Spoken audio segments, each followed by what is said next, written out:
आगे श्री सनत सनंदन सनत कुमार के द्वारा कहा जाता है कि दुर्लभेव कथा लोके श्रीमद्भागवतोद्भवा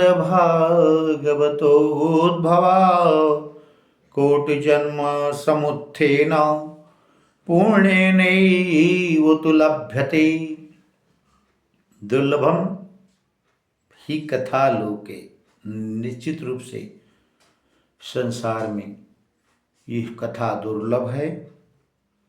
और कोटि जन्म समुत्थेन पुण्येनैव लभ्यते, जिसको अगर मिल भी रही है तो मत समझे कि मुझे तो सरलता से मिल गई, नहीं, उसके भी करोड़ों जन्मों के जो पुण्य होते हैं उसके उदय होने पर ही उसको प्राप्त होते हैं। नहीं तो बहुत लोगों के मन की इच्छा मन ही में रह जाती है।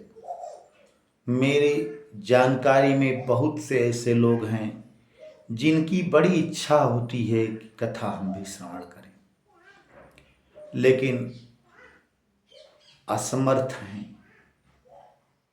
पुत्रों में, पुत्र वधुओं में भगवान के प्रति इतनी श्रद्धा नहीं है।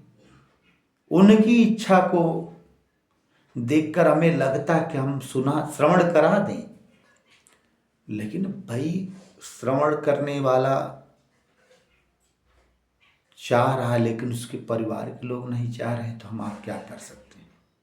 और इसमें तो एक दो लोगों की तो मृत्यु भी हो गई, श्रवण नहीं कर पाए। बड़ी इच्छा थी उनकी। मुझे इस बात का बड़ा कष्ट होता है कि पुत्र पौत्रों के सामने उन्होंने ये जिज्ञासा व्यक्त की थी। मैंने भी सहर्ष स्वीकार कर लिया कि नहीं, चलो आपको हम श्रवण करा दें, लेकिन पुत्र पौत्र की श्रद्धा नहीं थी, इसलिए उनका ये भागवत श्रवण का जो संकल्प तो नहीं कह सकते, लेकिन इच्छा मन में ही रह गई। आगे कहते हैं कि बहुत करोड़ों जन्म के पुण्य का फल है, और तेन योग निधि श्रीमन श्रोतव्या सा प्रयत्नतः। कह रहे ये योगी के योग के निधि नारद जी, इसको श्रवण करना चाहिए। कैसे? सा प्रयत्नतः, बड़ा प्रयत्न, जितना प्रयत्न हो सके प्रयत्न करके इसका श्रवण जीवन में एक बार तो कम से कर ही लेना चाहिए। कुछ लोगों के लिए समस्या हो रही है, आजकल के जो आडंबर युक्त भागवत कथाएं हैं इसमें भी बेचारे दब जा रहे हैं। बहुत दूर की घटना नहीं है, मेरे घर से 5 किलोमीटर दूरी की घटना है। उन महान भाव, नाम किसी का नहीं लेंगे, लेकिन उन महान भाव को एक महान भाव ने कहा कि आप कथा श्रवण करिए, 2 लाख लगेगा। उन्होंने कहा मेरे पास इतनी सामर्थ्य नहीं। तो कहें एक व्यक्ति आया था, उसके बच्चों ने 1 बीघे खेत बेचवा करके कथा का श्रवण कराया।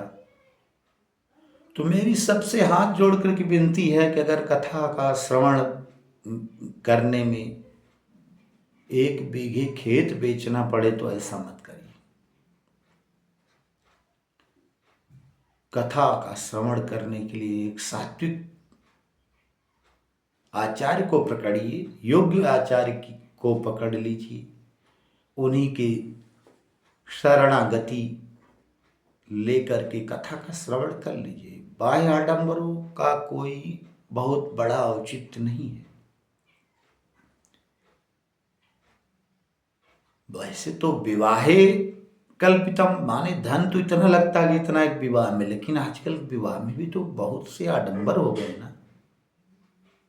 तो उन आडंबरों को अगर छोड़कर जितना द्रव्य लगता है उतना जिसके पास है वो श्रवण कर लेगा।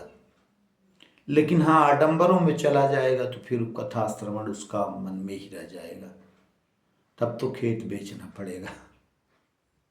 हालांकि उन्होंने खेत नहीं बेचा, किसी से हमारा पता उनको मिला, उसके बाद यह सौभाग्य हमको प्राप्त हुआ कि हम जाकर के उनको श्रवण कराए,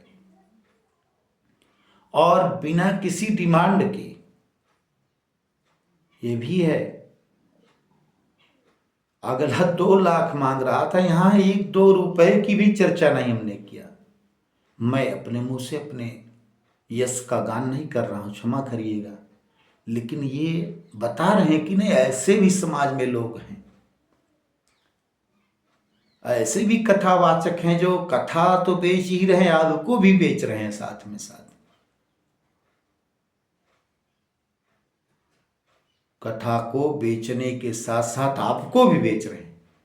श्री सनत सनंदन सनत कुमार नारद जी से कहते हैं क्या, तेन योग निधि धीमन श्रोतव्या सा प्रयत्नतः। निश्चित रूप से इस कथा को प्रयत्न पूर्वक सुनना चाहिए। औदुद्दीनानां नियमो नास्ति सर्वदा श्रवणं मतम। दीना नाम माने दिनों का कोई नियम नहीं है, इसको सर्वदा सुना जा सकता। अच्छा, लेकिन कुछ नियम है क्या, सत्येन ब्रह्मचर्येण सर्वदा श्रवणं मतम। सत्य के साथ श्रवण करिए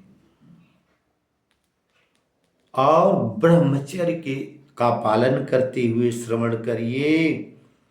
अशक्या वा कलौ बोध्यो विशेषत्र सुखाज्ञया। बिल्कुल किसी प्रकार का कोई प्रमाद नहीं होना चाहिए। इसके साथ साथ मनोवृत्तिश्चैव यशश्चैव नियमाचारणं तथा दीक्षा कर्तुम शक्यत्व सप्ताह श्रवणम मतम। पहले तो उन्होंने कहा कि रोज श्रवण करिए, कोई दिन का विधान नहीं। बाद में उन्होंने कहा 365 दिन तक अगर कथा ही सुनेंगे व्यक्ति, तो जीवा के अन्य जो कर्तव्य हैं, जो अन्य व्यवस्था है, उसका क्या होगा। फिर उन व्यवस्थाओं के लिए उन्होंने बाद में कहा नहीं, एक संकल्प करके 7 दिन के अंतर इस कथा का श्रवण करना चाहिए। और कह रहे हैं कैसे श्रवण करना चाहिए, श्रद्धातः श्रवणे नित्यं माघे तावद्धियत फलम तत्फलम सुखदेवेन सप्ताह श्रवणे कृतम। श्रद्धा के पूर्वक माघ के सेवन का, नित्य गंगा में स्नान करने का जो फल मिलता है, वही फल इस सप्ताह भर में विधिवत श्रद्धा के साथ श्रवण करने का वही फल प्राप्त होता है, ऐसा कहा। उसके बाद कहते हैं मनसा जाय द्रोगात् पुंसा चैवायुषः क्षणात्। कह मन तो स्थिर है नहीं, मनसश्चा जयात् रोगात् पुंसाम चैवायुषः क्षणात्। मन का स्थिर नहीं रहना और नित्य प्रतिक्षण रोग आदि का जीवन में आ जाना, और चैव आयुष्मान आयु भी बहुत ही कम। निश्चित रूप से कलेर दोषाम बहुत्वाच्च, और इस कलयुग में दोष भी बहुत हैं, इसलिए भी सप्ताह श्रवणम मतम, 1 सप्ताह का ही श्रवण करने का फल है। कारण क्या है कि बहुत से विघ्न है, सप्ताह भर में भी बहुत सारे विघ्न आ जाते हैं। निश्चित रूप से इसको 1 सप्ताह में ही करना चाहिए।